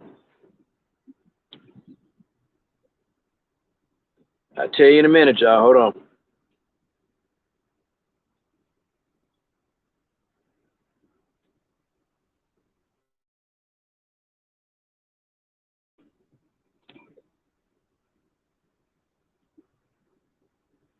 Okay. Yep. Yeah. It's because of the one-piece spandex suits. Okay. This is the reason why these men, they were selling out. That's why they can sell out arenas. And a lot of the girls, they actually got great physiques. They look good. So men are going to come to that. You can't tell us, okay? You can't say here, okay? Let's put on, and the feminists, they will not want to hear this, okay? But it's the truth. The more skin you show in a woman, or the more curvature of their body is show, that's shown, the more that men are going to have an affinity for that. I mean, you have to understand, we men, okay? We're visual people. We like looking at beautiful women. All men like to look at beautiful women, and that's not going to go well with a lot of these feminists. It's just not going to work. Okay, but men like to see beautiful women. They do. You think about a lot of 6 foot tall basketball players from shorties, and you got like some of those ball players. They got good physiques. Some of them don't, but the majority of them, they do. You just can never see it because they got on these baggy shorts. They got these baggy shorts on, so you can't see their physiques. Well, when they put on the one-piece uniforms, you can see it all. You can see it all.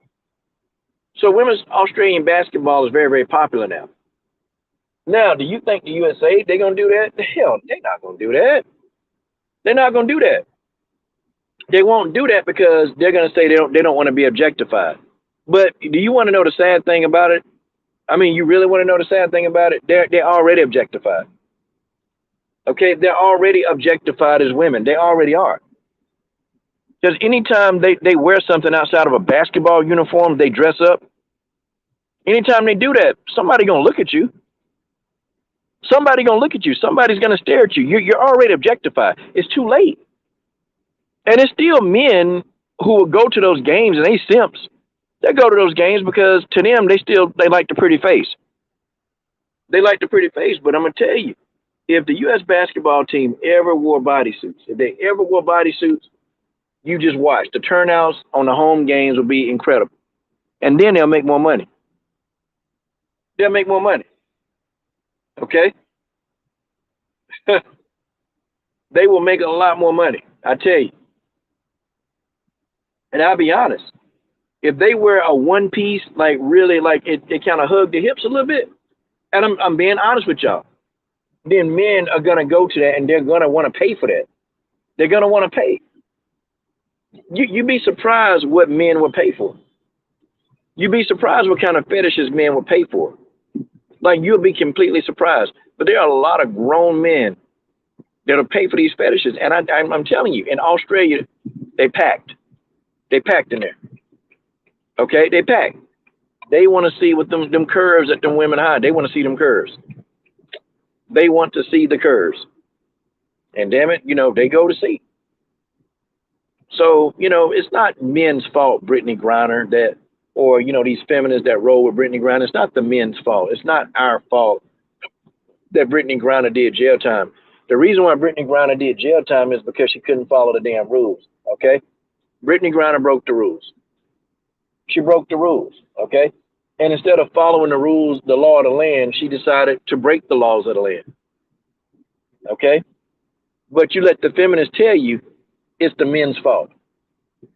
You let any feminist woman tell you it's our fault.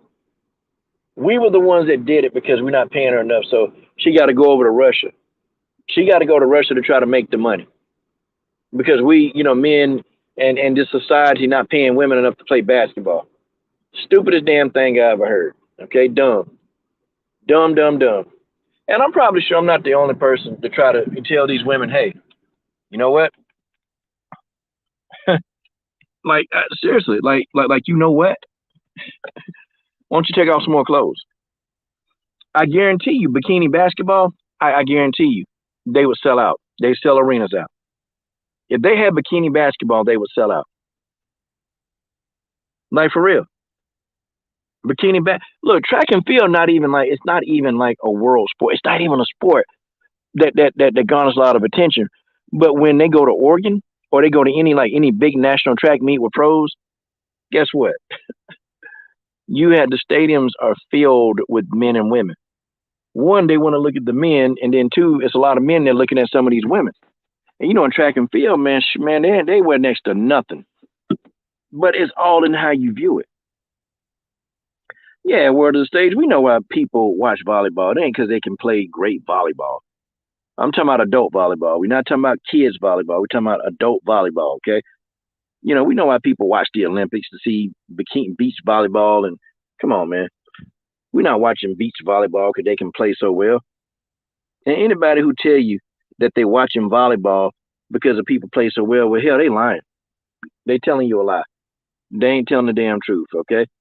They know damn well a grown man, okay? Any grown man that tell you that he loved volleyball for the love of the sport, he's a liar. Okay, he's a liar. I can get on here and admit it. I mean, if I watch, we talking about grown women, professional volleyball. I'm not talking about high school volleyball. I'm talking about grown women. I got to reiterate that. I'm talking about volleyball, the adult pro league, that volleyball. And and I have to say though, probably some grown men watch them teenagers too. They probably watch them too. But I'm talking I'm talking on the majority, okay? Dudes will watch volleyball, okay, because they're looking at the women. That's just what it is. And I've seen some volleyball games. I've seen some pro volleyball games that the stadiums they packed. They packed. But bikini basketball would be a hit. It would be a hit. It would be a hit. I promise you. But you got a lot of people though, like that. They got that lingerie football league. I think that's a little bit overboard because it don't leave enough to the imagination. But the stadium stands are packed when they play. It's one thing like you can see when you look at some of those the LFL football league, and they got a season. I mean, it's actually kind of cool because them women they actually go in there and play. They go in there and play, and they're good at it. They're very good, but they play. They play their hearts out, and they get injured. I mean, but the stadiums are filled. Guys, there's a reason for that. And these people are signing. Some of these LFL women now are starting to sign contracts. I think the first reported LFL contract got signed with somebody making the first six-figure income in LFL history. So you understand when you keep people coming to these games, okay? You keep them coming to the games, then men are gonna show up for the women. But it's how they dress. I mean, sports princes. I mean, you play rugby, but it's not like a whole lot of men that's showing up. Now you got the rugby tournaments. Now them damn rugby tournaments, boy, they be packed with people who are true rugby fans. I've seen it. I've seen some on TV. And I think Rugby Queen, where I was at, you was at like a rugby tournament. It was like insane. But just like a regular season game, ain't nobody gonna do that. They ain't gonna do it just based on how they dressed. Seriously, it's a thing.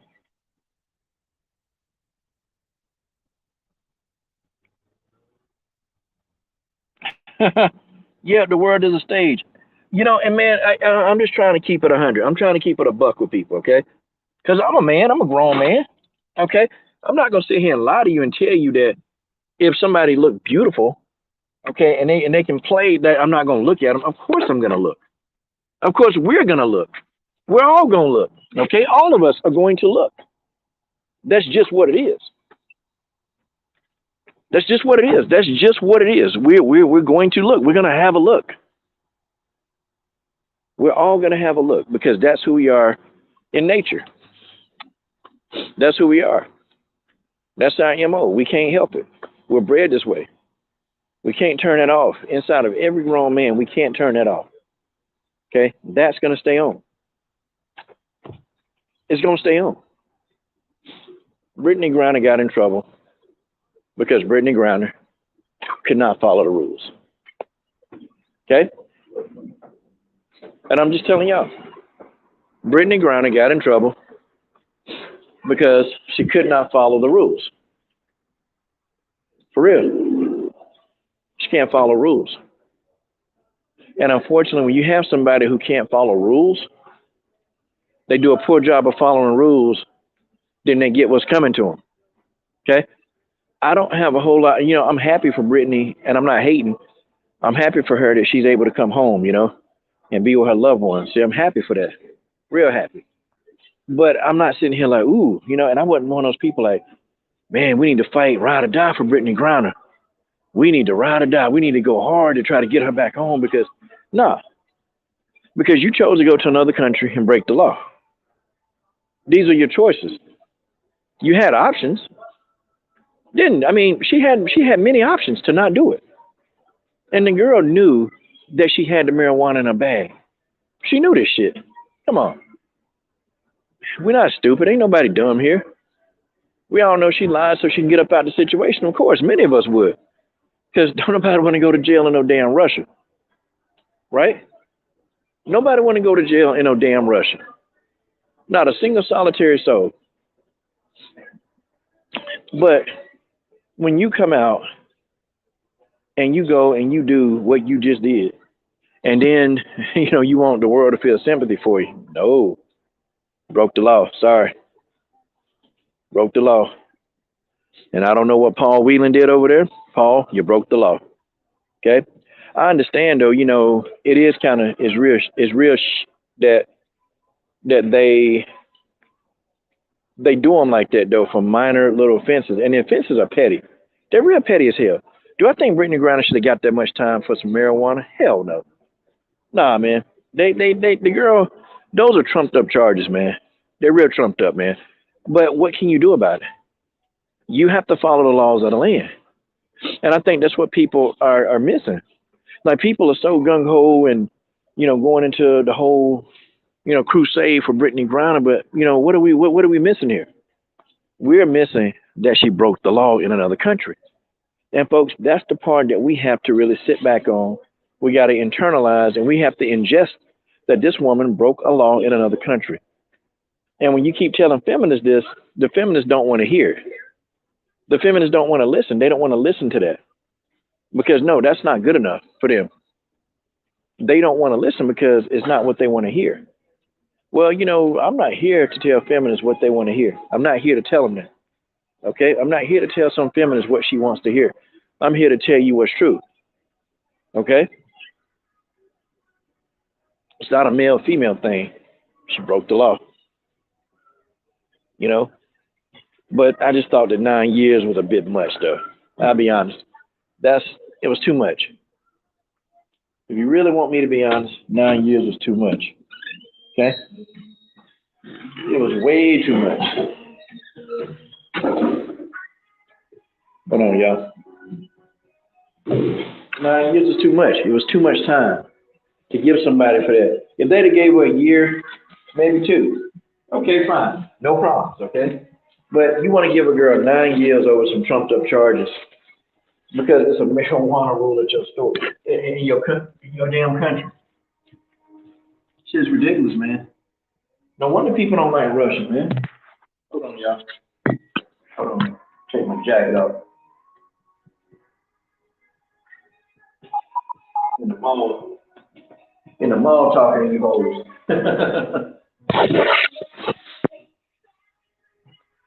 Hold on, 1 second, Chuck.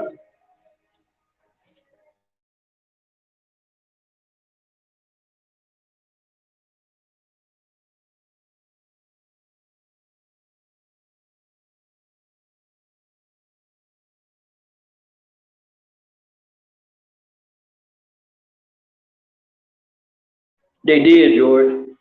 They did. They traded a Russian arms dealer for a WNBA player. They traded. Crazy.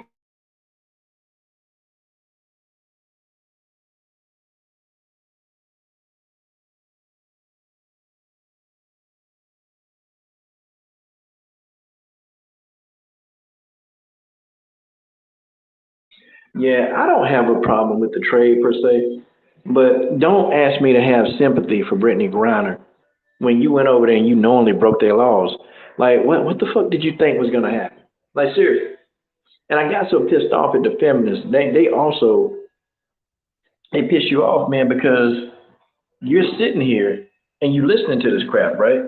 You listening to this crap. You're listening to it, and I'm like, wait a minute, did these people just say that it's our fault that Brittney Griner in jail? Nobody tell Brittney Griner to go buy the weed. Nobody told Brittney Griner to put the damn weed in her bag. Nobody told Brittney Griner to try to, get it out of customs. And nobody told her to do that. She did that shit. Yeah, it's a Marine over there. And I think that Marine deserves to be with his family too, but it's the luck of the draw. Okay?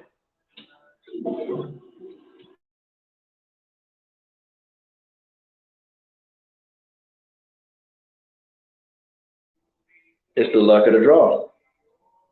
And of course, he didn't get it. Now, everybody's salty. Now, I don't know why all these people salty. I don't know why they're salty, okay? A lot of racist mofos salty too. What y'all mad for? Yeah, he broke the law too. They both broke the law. Unfortunately, this guy's not famous. He's not popular. Okay? This is what it is. So guess what they're doing? They're gonna keep his ass locked up. They're gonna try to get out of there. And this is an election. Well, it ain't an election year, but the election year coming up, man. Okay? Do you think the LGBT community, you think they're gonna be for Biden or against Biden after this? You know they are. You know they're gonna be for Biden. Yeah. It's a year. It's a year. It's a year. Okay, Biden got to get the homosexual and gays. He got to get those people on his side. Salute to George in the super chat. He said just a lot of politics. Salute to that brother George. Yeah, man, lots and lots of politics, man. So much politics. And Biden, he's gonna try to get reelected, man. This was a huge move. This was a huge move, okay? And Biden got to get them people on his side because Biden don't have black folks riding for him like that no more. Black people starting to wake up, man. Black people starting to wake up, bro. For real. Black people starting to wake up, man. Starting to wake up, from what's really going on. And we starting to get off the Democratic plantation. Black people starting to wake up, man. They starting to realize that the Democrats are not for us, man. They are not for us.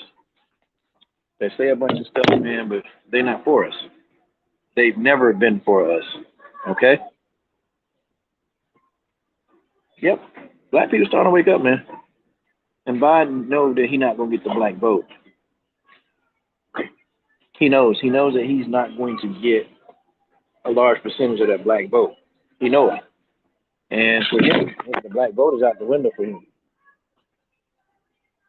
The black vote is out of the window. He's not getting it. So he got to find another vote.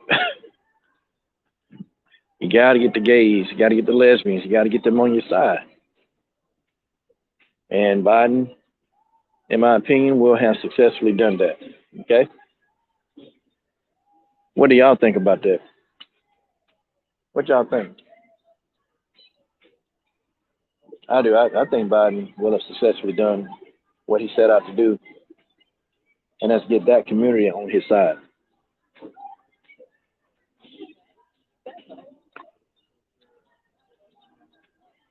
Mm. Well, I mean, you got to think about it, man. Donald Trump did more for black people, man, than I mean, I'm just being keeping it real. I'm not a Trump fan, but Donald Trump did more for black people than the Democrats could ever do. Did much, much more for black people, man. Much, much more. He did much more for black people, man. And that's just the hardcore reality of the truth. Okay?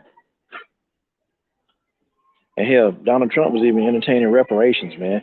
Like when you talk to Biden or you know, people want to talk to Biden about reparations, you know, Biden don't want to discuss. Biden don't want to talk about that. Okay? But in my opinion, I just felt like Trump, I feel like he was doing more for us. Had little programs, man, where black businesses can like get that shit off the ground. That people didn't see it. They just saw Donald Trump saying stupid ass stuff, but shoot, I feel like he did more for us than anybody else. That's my ultimate honest opinion. And people are starting to catch on. People starting to catch on to Biden BS, man. Ain't nobody buying Biden BS no more, man. Because Biden got in office and he completely ignored what we wanted. And, you know, black folks, you have to understand you have to come to the table with something. You got to come to the table in this politics thing. You can't just, you know, start saying, hey, I want this, and you ain't bringing nothing to the table. You got to bring some stuff to the table, man, for these guys to get off their ass and do something for us. And, you know, year after year, we would just give the Democrats our votes, you know, thinking that they would do something for us in return. But what happened when we put Obama in office? Well, black male incarceration went up, okay? We put a lot of Democrats in office, black male incarceration went up, went through the roof, okay? So what did they really do for us? Think about it. What did they really do for us? What y'all think? Huh? What you guys think they did for us? I just don't see it. I just don't see what the Democrats have done. But anyway, that's Brittney Griner's whole spiel. You know, they want to come against us, and you know, all these feminists want to talk the talk and talk this mess, but really, Brittney Griner did this to herself. And maybe, you know, she dodged a bullet here. Brittney Griner dodged a bullet, and she better thank her lucky stars, man. She better think, because I think had this would have not been a political year or getting close to a political year, I think Brittney Griner would still be sitting in jail. I think she'd still be there, okay? It's getting close to 2024, man. It's getting close. I mean, seriously, tell the truth. It's getting close to 2024. And because it's getting so close to this election year, you know, they had to make a move. Okay? Biden and company, they had to do something. They had to do something. And so they did. They did. They did. They made a move, and hey, it's what it is. It's what it is. Brittney Griner got released, and he just kind of almost solidified, or he got a big chunk of, you know, him could probably be able to take the White House again. It's possible. Okay? Nobody's ever saying never, but I think he could. Yeah, the two-party, yeah, it's a mess, George. It's a mess. I think everybody just need to vote independent and make these people see that they can no longer continue to ignore what we want. They can no longer continue to ignore what we want and what we need. Okay? And we need to stop, you know, allowing these people to take our votes and then ignore us when we start asking for, well, what you gonna do for us? We got an Asian hate bill. We got that there. They giving aid to the Ukraine. But what do we get? Seriously, what do we get, y'all? We don't get anything. We get a lot of empty promises is what we get. We get a lot of empty promises and nothing to stand on. Stop giving these people your vote, but also stop expecting them to do stuff for you when you don't come to the table with anything, a bargaining chip. Politics really work is you scratch my back and I scratch yours. Okay? Now, if we came to the table with some money, a lot of money that they can't turn their back on, then guess what? We be talking a whole lot of other stuff now. Okay, we be talking differently, much differently than what we talking now. We be talking different, y'all, and we would get some of the stuff that we really want out of this damn party. But George, right? We need to stand on our own, y'all. We need to stand on our own, and we need to stop giving people our votes. Just stop giving these parties our votes. They don't deserve our votes. They don't need our votes. For what? If they're not going to actively work for us, if they don't want to do that, then guess what? We don't need them. Okay? We don't need them. Because what are we getting right now? We ain't getting a damn thing. Oh, I mean, let's tell the truth, y'all. We're not getting a damn thing out of this party. We ain't getting shh. We ain't getting shh. Y'all hear me? We ain't getting shh. Is what we not getting. uh, yep, just is what it is. It is what it is, folks.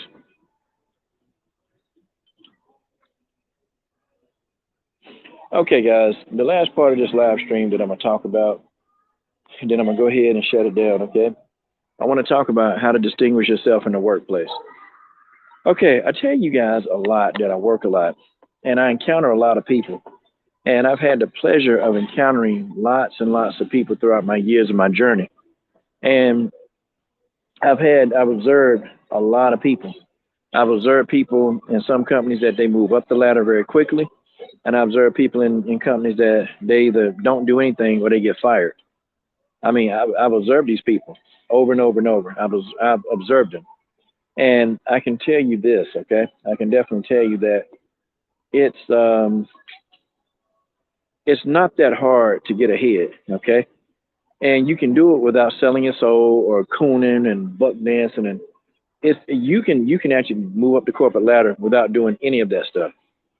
And it's pretty simple, okay?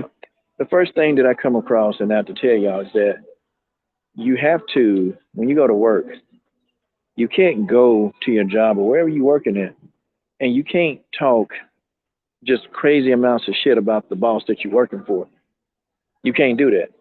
Because when you go to work and you do that, and then people start listening to you, then see, you start to get that energy about you. And then see, people can also go back and say that this is what you said. So you never ever want to be at a job where you are in the midst of a he said, she said. You don't ever want to be there, because the he said, she said is never going to favor you, especially if you're black. It's never going to favor you. You're never going to be believed. See, I always understand the best drama is the drama that you're not in. That's the best drama, is to go to the drama where you're not a part of it. Okay, one thing that I learned by working in any kind of corporate, anything, I've learned how to not be around the collective. And what that means, if I'm taking a break from having lunch, I don't eat lunch with coworkers. I don't go out with coworkers. I don't interact with coworkers outside of the job. I don't do that. Now, what does that do for you? Okay, your boss, he's gonna see that you're different, and he's gonna trust you. But you understand, he's gonna notice. He's gonna come ask you. He's gonna say, "Hey, why don't you go do stuff with the rest of the team?" And I used to always say, "Well, I'm really focused on getting this work done, and I just don't like, I don't like for stuff not to get done, and and then I'll tell them too, yeah, I don't drink, and I just don't do a lot of stuff. So, and I notice when people drink, decision making go out the window, and I just don't want to be a part of, a situation where poor decisions are being made. This is what I tell them. And like one boss, man, he started nodding his head, and you know what he did? One of the first thing that he did. Okay, the first thing he did when I told him that, this dude promoted me, just like that. He promoted me because I built up a veil of trust. Okay, I built up a veil of trust where this guy felt like he can trust me, because I wasn't going to be over there gossiping and gossiping and gossiping. I wasn't going to be doing it. So he knew straight up he could trust me. He promoted me. He said, how would you like to be a director in charge of sales? I said, well, I don't know much about selling. He goes, oh, I'll train you myself. One of the best jobs I ever had. I remember one of my first jobs, and I learned, my uncle told me, my uncle was And, believe it or not, my uncle had a lot of like backgrounds to just criminal underground.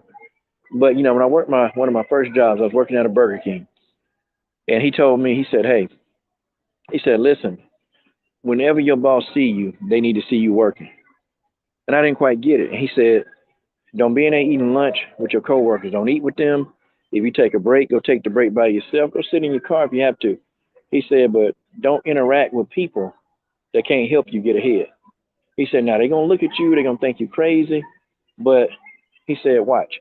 He said, "in 1 month of being on that job," he said, "I can promise you, you're gonna surpass everybody on that job." So in about a month after following just doing it, I didn't gossip about the boss. I didn't do any of that stuff. And they wanted to send me to the university, Burger King University. I didn't even know they had a university called Burger King University. I didn't know, but they wanted to send me to Burger King University. And at the time, I wasn't really interested in that because I was going off to school. I wanted to take some business and understand some of that stuff. And I didn't want to do it, but my starting salary. And look, I was a teenager. Okay, 17 years old. I was going to be making $50,000 a year after leaving Burger King University. They were going to pay me as a 17-year-old. They wanted me to bypass college and go to Burger King University. Yep, they were going to pay me 50 grand a year as a 17-year-old with a guarantee, like if I can stay in a managerial position for 5 years, then my salary would go up by 50%. So by the time I was 22, I would have been making 75 grand. And they promised me I can, become like a regional director, all of this kind of stuff. But I didn't want to be in fast food. I just didn't want that. But it worked. It worked. And some of y'all, you can take some of these nuggets that I'm telling you because some of y'all wondering, like, is there any way in my job? I remember one of the second jobs I worked. It was a place called the Spaghetti Warehouse. And I was a busser. I was a busboy. I was a busboy. It was a convenient place I could work through college. And one of my prime principles that I told y'all is that I never ever talked about my bosses or managers. I didn't do it to anybody else. Okay.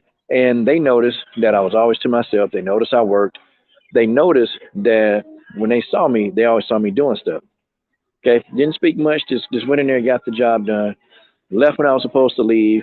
I did stuff like I would make sure that when I left, everything was done. Like I didn't have anything like left out, or I made sure I didn't have anything left out, or I was leaving stuff behind. I was making a mess. I cleaned everything up. Okay, I did this, and so they wanted to. I was there for about 2 months, and guys, let me tell you, this happens a lot to me. I was there for 2 months. Okay, and after those 2 months were over, okay, they wanted to promote me to a shift manager. Now, as a shift manager, I was about to be 18. Shift manager, I could have made, I don't know, 45 grand. Okay. And again, me, I was in college and I just wouldn't have had the time to commit to do a good job as a shift manager. Crazy, crazy.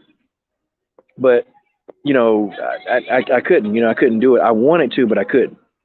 Um, it's crazy. But and then when I told them I couldn't do it, they said, well, what would it take for you to come on as a shift manager and we'll give you differential. Now, what differential meant was that like I would get a percentage. Okay. I would get a percentage of like any hours, like any money that we save in the company. Like if I could, because like companies like restaurants, they don't want like people over overtime. So I would get like differential, like the overtime money that they didn't pay the people, they were going to pay me. Okay. They were going to pay me. So I would get differential. And differential, that could be another 25 grand a year. Okay, for differential. So I was like, yo, but I had to turn that down because I was, trying to complete business and, I was trying to get some stuff done. So I couldn't do it. Another thing that I would tell y'all how to succeed in the workplace. Okay.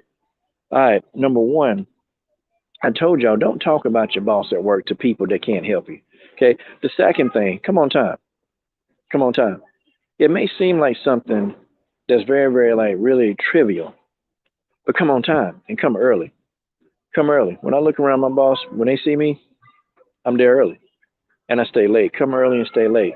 That's something that we were all taught, but I'm telling you it's true.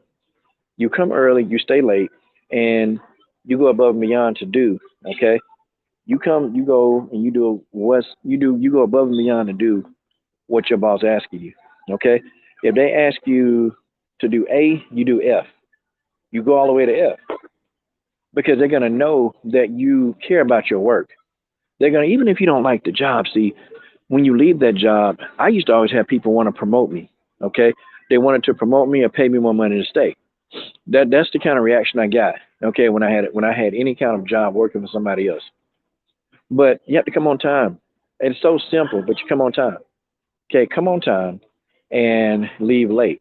Okay, come early, leave late.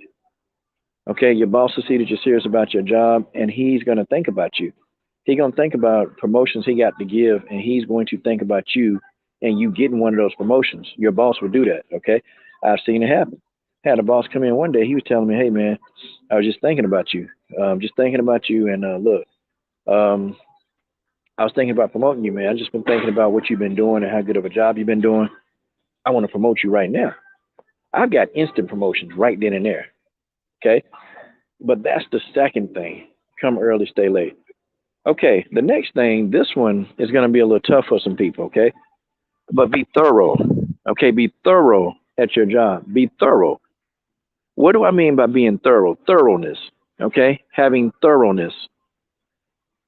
You don't leave your job with something half done. Okay, you check it. You check it over and over and over. You check. You check to see if your work is correct. I used to check my work 5 and 6 times before I left for the day. I made sure that there were no loose ends. It was thorough. Okay, thorough. Well, my parents taught me that how to be thorough. Okay, they taught me thoroughness and being thorough. How thorough are you at your job? Okay, how thorough are you at your job? Like, come on, how many of y'all you at your job and you have do something and your boss got to tell you? I look, my boss never had to tell me that I have did anything. They never ever told me that I have did anything. Okay? They never told me that. They never ever once had to explain to me that, hey, you know what? We're losing money because you it's called thoroughness. Thorough. Thorough. You have to be thorough. You got to check stuff 5 and 6 times, y'all. You can't leave it, as I'll do it tomorrow. You can't have I'm gonna do it tomorrow attitude. Okay, you can never have I'm gonna do this tomorrow attitude. Because if you have a I'm gonna do it tomorrow attitude, then you're gonna do it tomorrow, but you're gonna make less.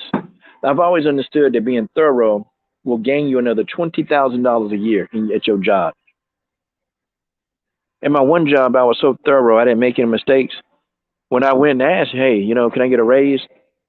The guy looked at me and said, "We can't afford to give you a raise, but I'm gonna find a way to give you a raise." So what he did was he created a new position for me to fill. He created that new position that could justify him giving me the raise, all because I was being thorough. Thoroughness. Okay, how really thorough are you at your job? Are you thorough? Are you thorough?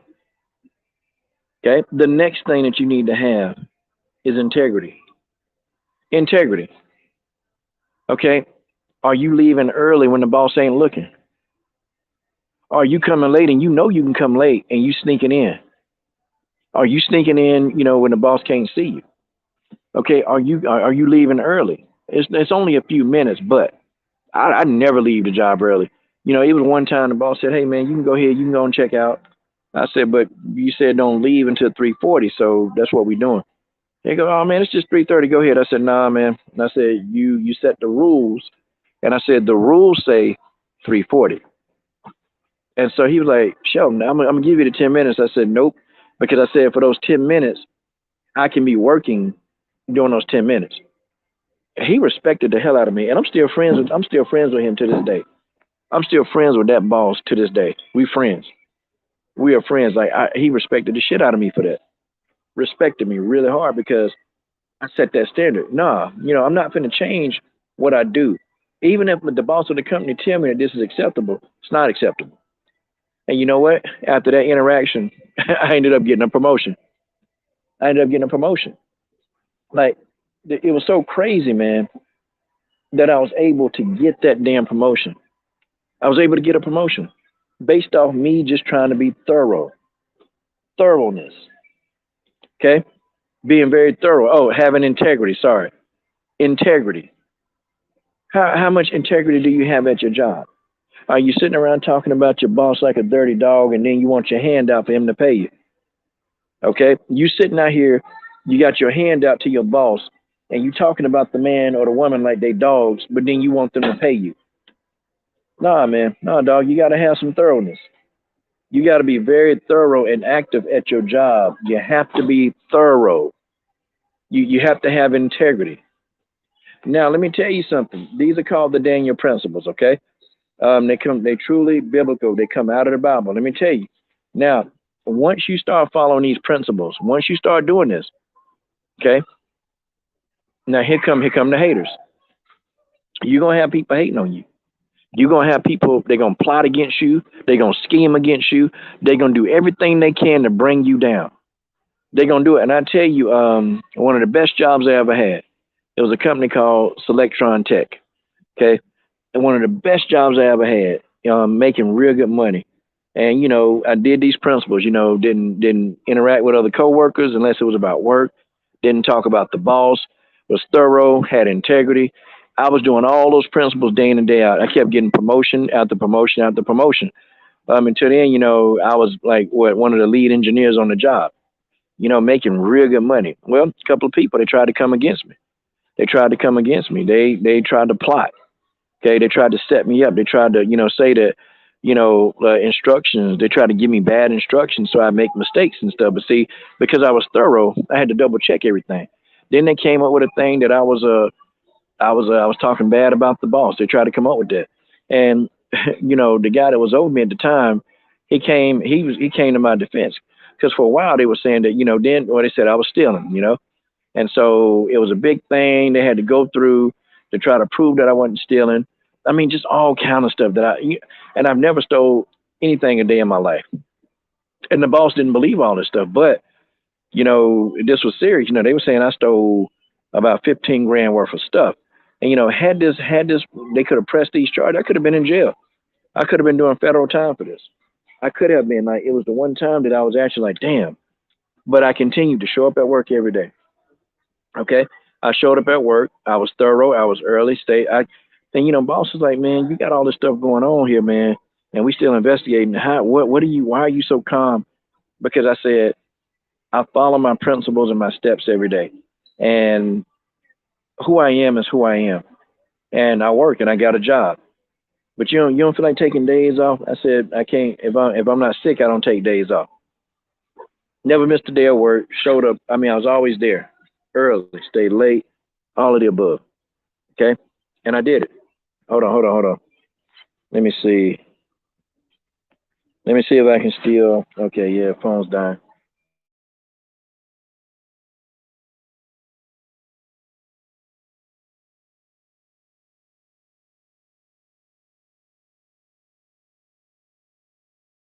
Guys, this was serious. So I'm talking about what I could have been doing federal time because of people who didn't like me. And but what happened was these people got found out. They got found out to be liars. Okay, they can find no evidence that I had stolen anything. No evidence. But how about coming to find out one of the people who accused me was one of the ones that was stealing? And how about this guy did federal time because they hated the plotting and scheming, man. You don't have to worry about that. If you follow these principles and if you do them the way that I'm telling you to do them, you shouldn't worry about a plot or a scheme. You shouldn't worry about no plots and scheme because those plots and schemes, they're gonna eventually get thrown into the lion's den.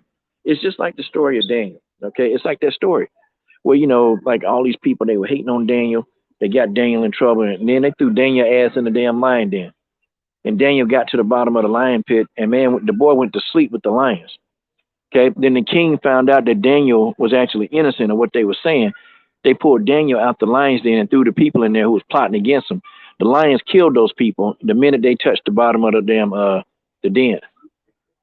So what happens is God will pull you out of a lion's den. He'll pull you out of that. God will pull you out of that lion's den, but you just gotta stay faithful and just do what you're supposed to be doing. You got to do that. That's how you advance in the workplace without trying to coon and buffoon. For real. That's what you do. Like I even found, man, look, I found a company credit card.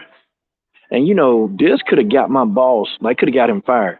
And when a person find a company credit card with the people we had working at that time, people would have stole it.